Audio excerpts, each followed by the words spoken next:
When a friend of yours or an acquaintance makes a threat to commit suicide, if that person had already made previous suicidal attempts, you take the steps necessary, even though you're uncomfortable about them, to cause that person to live another day.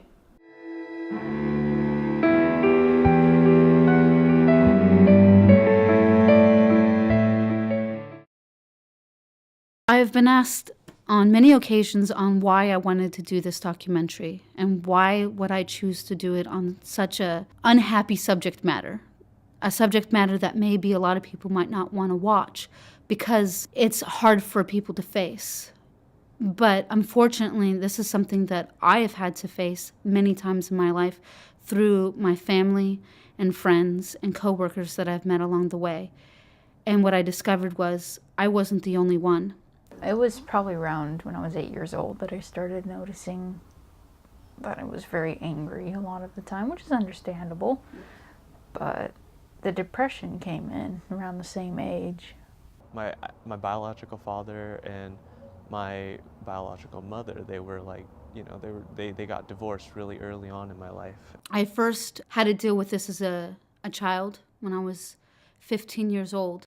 I was walking around my apartment complex and my sister came up to me just running and just said, "We have to call 911, we have to call emergency. I think our mother tried to commit suicide." And she said that she had taken pills. She said, "What pills?"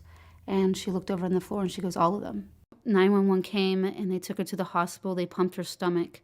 I'm grateful that somehow in this world that my sister did what she did. I felt like I really couldn't be myself. Like, there was always something that disappointed him about me. I think he had a bit of a temper, and when he got really angry, he would, he would punch me.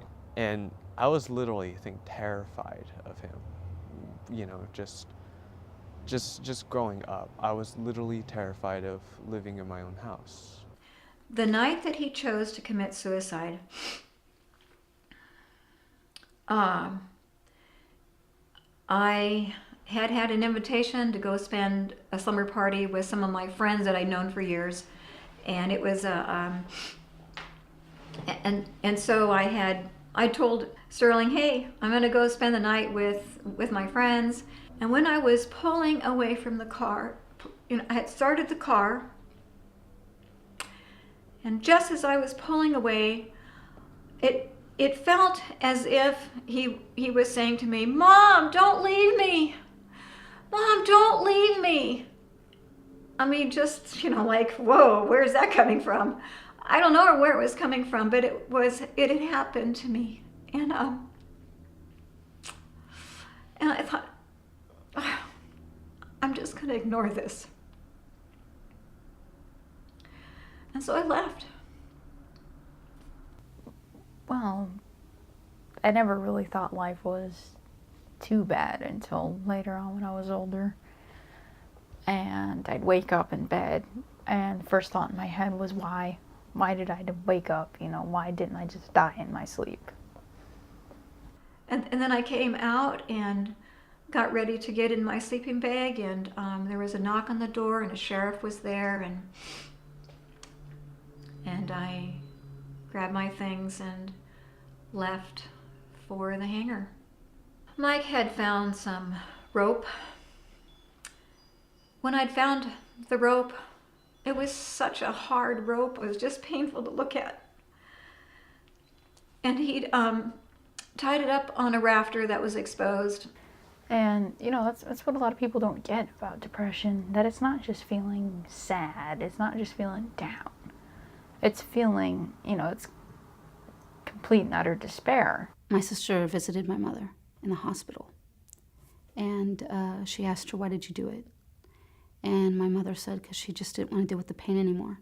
She felt a burden on our life, on our children's life, on her family's life, and she felt that if she left, she would be doing us a favor, and she didn't think that she was needed. She didn't think it would matter, and that we would be okay.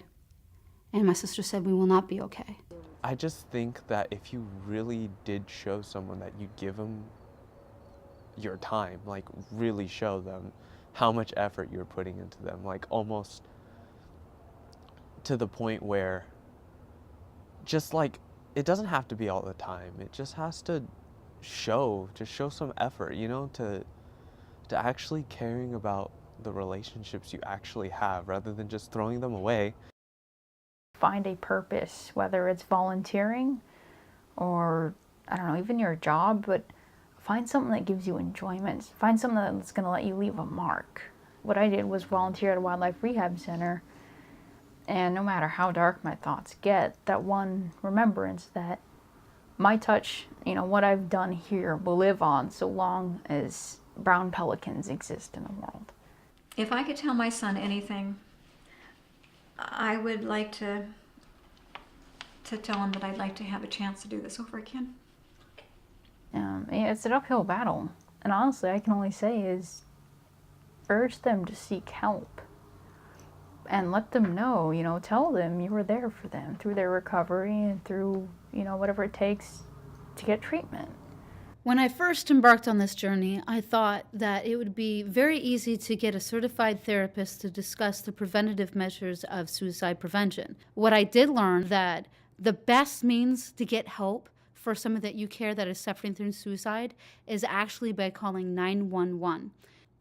Because by law, they have to take that person into custody if that person is a threat to themselves or a threat to others, and they will be evaluated by a therapist for 48 hours for them to begin to get the treatment that they actually need. I hope that those who you know in your own lives will, that you will listen with a different ear now. Time is probably the most important thing you could probably give to someone. And you know, I